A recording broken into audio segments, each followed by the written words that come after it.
சார்ந்த தமிழ் சொந்தங்களே வணக்கம். இது உங்கள் பேச்சுரிமை அதிகாரம் கற்பி ஒன்று சேர் புரட்சி செய்கின்ற வரிகளுடன் நம்ம என்ன பார்க்க போகிறோம்னா, சிதம்பரம் நாடாளுமன்ற உறுப்பினர் அண்ணன் முனைவர் எழுச்சி தமிழர் தொல் திருமா அவர்களை பற்றி தான் பார்க்க போகிறோம். ஓரிரு நாட்களுக்கு முன்பு அவருக்கு நேர்ந்த கொடூரத்தை பற்றி தான் பார்க்க போகிறோம். வாங்க வீடியோக்குள்ளே போகலாம். தமிழ்நாடு அரசு திருமா அவர்களுக்கு மேலும் இன்னும் பாதுகாப்பு உறுதிப்படுத்தணும். ஒரு சாதாரண ஒரு ஆள் பைக்கை ஒரு மாபெரும் தலைவர், இந்தியாவின் முதுபெரும் தலைவர், ஒரு தேசிய தலைவர், இந்தியாவே கொண்டாடப்படக்கூடிய ஒரு தலைவர் எழுச்சி தமிழர் அவர்களின் காரை ஒருவன் மறிக்கிறானா, அவனுக்கு எவ்வளவு ஒரு தெம்பு திராணி இருக்கும். இது யார் இதுக்குள்ளே இருக்காங்க, இது எவன் தூண்டிவிட்ட வேலை, இவன் எவன் தூண்டிவிட்டது என்றும் தெரியும். இது யார் தூண்டுதலோடு அவன் காரை மறிக்கிறானா, அண்ணாமலை, பிஜேபி முன்னாள் மாநில தலைவர் அண்ணாமலை அவர்கள் தூண்டுதலின் பேரில் தான் அவன் அந்த வண்டியை மறிக்கிறான். அவ்வளோ ஒரு துணிச்சலோடு. எது நடந்தாலும் பார்த்துக்கலாம், நீங்கள் போயிட்டு மறிங்க அப்படின்னு. ஏன்னா அவ்வளோ ஒரு திமிரு இந்த அண்ணாமலைக்கு. நம்மளை யார் என்ன செஞ்சிட முடியும் அப்படின்னு. அதனால் அதே போல் பார்த்தீங்கன்னா, இது ரொம்ப வருஷமாக இந்த பாலிமர் டிவி பகிரங்கமாக குற்றச்சாட்டுகிறோம். பாலிமர் டிவி திமுகவுக்கு எதிராகவும் விடுதலை சிறுத்தைகள் கட்சியிற்கு எதிராகவும் தொடர்ந்து அவதூறு பரப்பி கொண்டிருக்கிறது இந்த பாலிமர் செய்தி. இவர் நிர்வாகத்தையும் அண்ணாமலையையும் அதே போல் அந்த வண்டியை மறித்த ராஜீவ்காந்தியையும் உடனடியாக கைது செய்து அவர்களை விசாரிக்க வேண்டும் தமிழ்நாடு அரசு. இப்படியே வேடிக்கை பார்க்கக்கூடாது. அதே போல் பார்த்தீங்கன்னா, தொடர்ந்து தலித் தலைவர்களுக்கு அச்சுறுத்தல் ஏற்பட்டு கொண்டே இருக்கிறது. சமீபத்தில் கூட அண்ணன் ஆம்ஸ்ட்ராங் அவர்களை திட்டமிட்டு சனாதன சங்கிகள் படுகொலை செய்திருக்கிறார்கள். அதே போல் எழுச்சி தமிழர் அவர்களுக்கு உயிர் பாதுகாப்பு வேண்டும். உயிர் அவர்களுக்கு அச்சுறுத்தல் இருந்து கொண்டே இருக்கிறது. அவர் உயிருக்கு ஆபத்து இருக்கிறது. அதை கருத்தில் கொண்டு தமிழ்நாடு அரசு உடனடியாக மேலும் இன்னும் பாதுகாப்பை வலுப்படுத்த வேண்டும். அதே போல் இவர்களை கைது செய்து விசாரிக்க வேண்டும். முக்கியமாக அண்ணாமலை பாலிமர் டிவி நிர்வாகத்தை விசாரிக்க வேண்டும். அதே போல் இந்த மத்திய அரசு எவனுக்கும் பாதுகாப்பு கொடுக்குறீங்க, ஒய் பிரிவு கொடுக்குறீங்க, இசட் பிரிவு கொடுக்குறீங்க.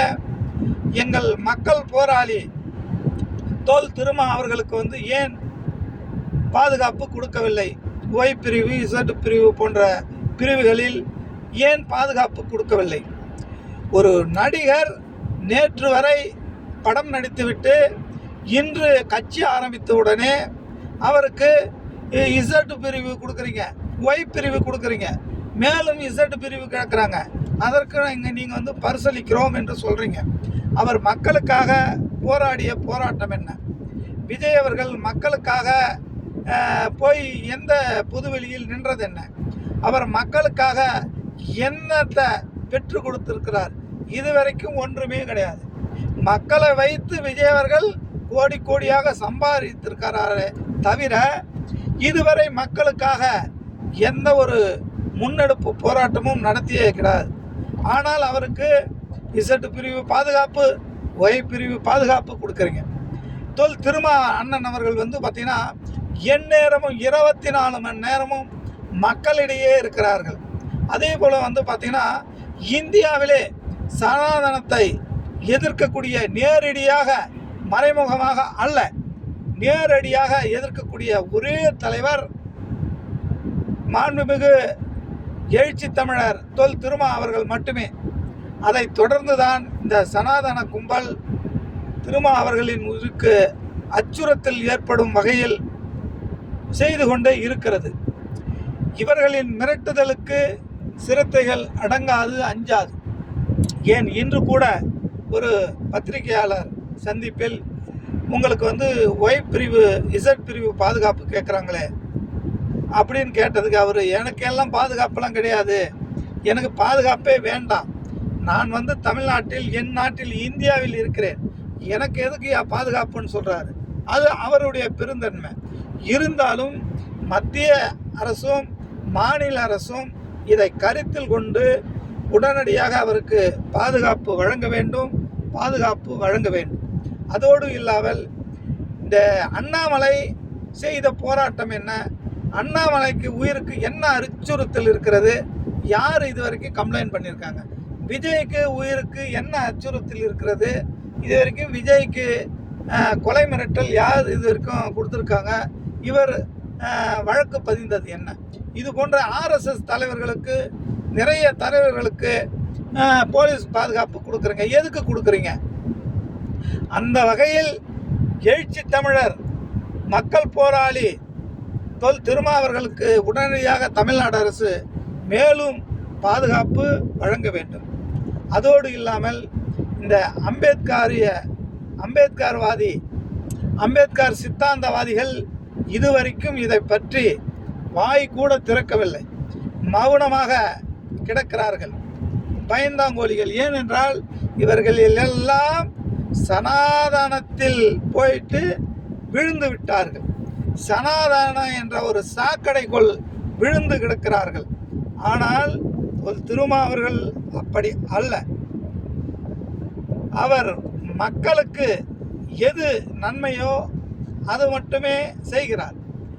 இளைஞர்களை முழுமையாக அரசியல் படுத்துகிறார். இளைஞர்களை அரசியல் படுத்துவதோடு இல்லாமல் எது கூர்மையான அரசியல், எது நேர்மையான அரசியல், எது சித்தாந்தத்தின்படி அரசியல் என்று கற்றுக் கொடுக்கும் வேலையில் இருக்கிறார். ஆகையால் தான் இந்த சனாதனிகளுக்கு திருமாவை கண்டால் எரிச்சலாக இருக்கிறது. தமிழ்நாடு அரசு இதையெல்லாம் கவனத்தில் கொண்டு உடனடியாக மேலும் அவருக்கு பாதுகாப்பு வழங்கிட வேண்டும். தமிழக முதல்வர் மு.க. ஸ்டாலின் அவர்கள் ஒன்றை தெரிந்து கொள்ள வேண்டும். சிறுத்தைகள் இல்லை என்றால் இம்முறை நீங்கள் ஜெயித்திருக்கவே முடியாது. அதை நிறைய உங்கள் சட்டமன்ற உறுப்பினர்கள் சொல்லியிருக்கிறார்கள். ஏன் நீங்களே மேடையில் சிறுத்தைகள் இல்லை என்றால் ஆட்சி அமைந்திருக்காது என்று நீங்களே சொல்லியிருக்கிறீர்கள். இது போன்ற சிறுத்தைகள் இல்லைனா இப்பொழுது நீங்கள் ஆட்சி கட்டிலில் அமைந்திருக்க முடியாது. அதை நினைவில் கொண்டு 2026 சட்டமன்ற தேர்தலிலும் நீங்கள் எத்தனை கூட்டணி அமைத்தாலும் சரி, சிறுத்தை ஒன்று இல்லை என்றால் நீங்கள் ஆட்சிக்கு வர முடியாது. இதை நாங்கள் நினைவூட்டுகிறோம். அந்த வகையில் நீங்கள் திருமாவர்களுக்கு மேலும் மேலும் மேலும் பாதுகாப்பு வலுப்படுத்த வேண்டும். அதை நீங்கள் உறுதி செய்ய வேண்டும் என்ற கேட்டுக்கொண்டு விடைபெறுகிறேன். நன்றி, வணக்கம். மீண்டும் அடுத்த வீடியோவில் சந்திப்போம்.